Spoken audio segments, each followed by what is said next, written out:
নতুন বছৰৰ ছেকেণ্ড দিনাই আমাৰ ঘৰৰ ওচৰত থকা শ্ৰী শ্ৰী বাসুদেৱ থান নৰোৱা সত্ৰত আহিলোঁ। মোৰ লগত আহিছে দাদা আৰু ইফালে ভণ্টিহেঁতেও আহিছে। এয়া আহি পালোহি আমাৰ সত্ৰলৈ।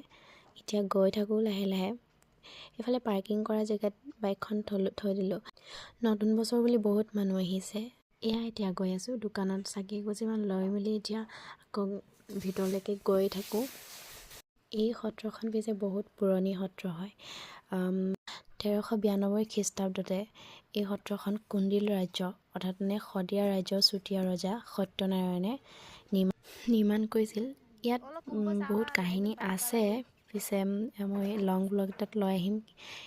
ইয়াতে বিশ্বাস কৰা মতে ৰুক্মিণীয়ে বাসুদেৱক থানৰ মূৰ্তি নিৰ্মাণ কৰিছিল। বাসুদেৱক নিজৰ পতি হিচাপে পাবৰ কাৰণে তেখেতে বহুত তেনেকৈ কষ্ট কৰি মেলি বাসুদেৱ থানৰ মূৰ্তি নিৰ্মাণ কৰিছিল। আৰু আমাৰ চাকি তাকি জ্বলোৱা হৈ গ'ল, প্ৰসাদ খাই